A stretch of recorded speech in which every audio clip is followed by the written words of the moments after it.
2016 has been a very good year for new game releases, but obviously, as is the case with any year, there are some bad apples. In this video, we'll be going over the top 10 worst games of 2016 so far. Let's get right into this. Number 10, Tabletop Racing World Tour. Accessible racing games are hard to get right. Offering a compelling experience while also catering to every player is a difficult task to manage. Tabletop Racing World Tour attempts to be one of those, but it's not deep nor is it addicting. After the first little while with the game, it gets rather boring and redundant. This is not one of the casual racers you should be looking at.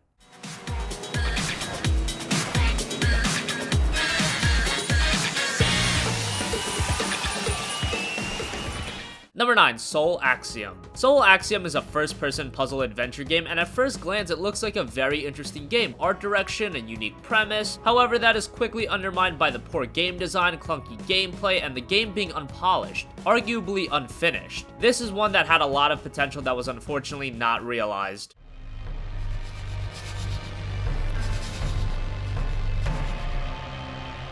Here in Elysia, death has no dominion. Number 8, Bombshell. Bombshell is a top-down action RPG and bears a lot of resemblance to something like Duke Nukem. It was published by 3D Realms after all. However, don't let nostalgia fool you. Bombshell is subpar in nearly every area. Cringeworthy writing, bland level design and gameplay, it's buggy. Games can be nostalgic, but they shouldn't feel outrageously dated in experience. All Bombshell is a poorly made game. But we are no longer of the flesh. Number 7, Magnets Fully Charged. Magnets is an action platformer with some very charming art and some unique gameplay. It's a collection game where you destroy blocks, collect their scraps to continue in the level. The premise is a bit hard to explain, but it's original if nothing else. The issue lies within the core itself. It becomes apparent very quickly that the game is extremely repetitive, being a monotonous cycle. Even the music gets annoying after a few minutes. There's a lot of great indie games on the Xbox One. Magnets is not one of them.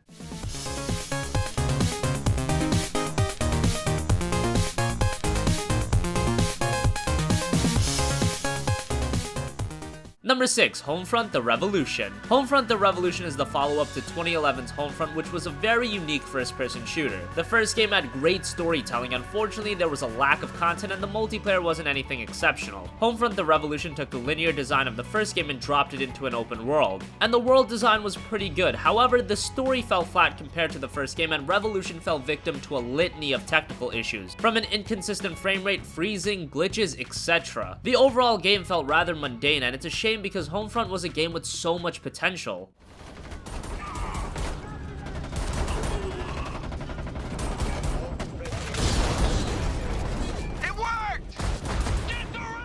Number 5, Slain. Slain was one of the games I personally thought had a lot of potential. It's got some great art direction with a very unique pixel design. It also has a pretty good soundtrack. Unfortunately, outside of that, there's not much positive to the game. Uninspired level designs, bad platforming, glitches, questionable controls. It's just a poorly made game. You'll be enamored with Slain for the first 5 minutes, but then playing it is the real challenge.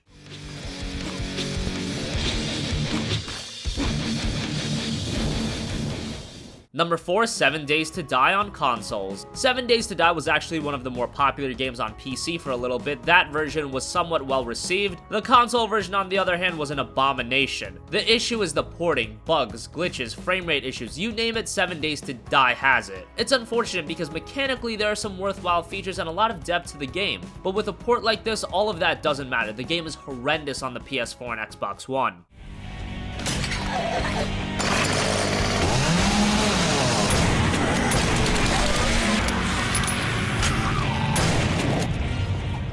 Number 3, Coffin Dodgers. Coffin Dodgers is a kart racer, and whenever you talk about those, you think of Mario Kart. Unfortunately, it obviously does not reach that level. However, Coffin Dodgers is interesting at the core. The issue with the game is the execution. The tracks are bad, the aesthetics are uninspired, there isn't a lot of content, it just has a lot of poor design choices. Coffin Dodgers is a bad game, but I wouldn't be opposed to developers Milky T Studios making another kart racer in the future as long as they learn from their shortcomings with this one.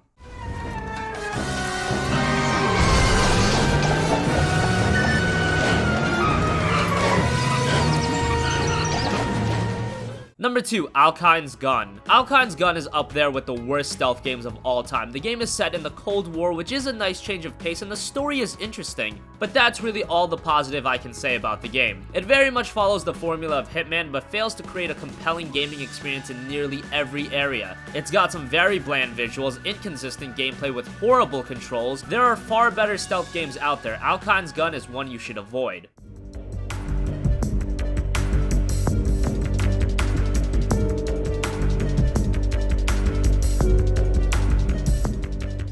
Finally, number 1, Umbrella Corps. Umbrella Corps is a spin-off to the Resident Evil franchise and is a tactical multiplayer shooter. There are so many shooters to pick from in 2016. You've got Battlefield, Overwatch, Rising Storm, the list goes on. And with a game like Umbrella Corps, it just falls to the wayside. It's unpolished, mechanically a mess, unbalanced, I could go on. And these are the fundamentals of what make a shooter good. Why this is a Resident Evil game outside of promotional reasons, I will never know. What I do know is that there are so many better shooters to pick from. Stay away from Umbrella Corps like the plague.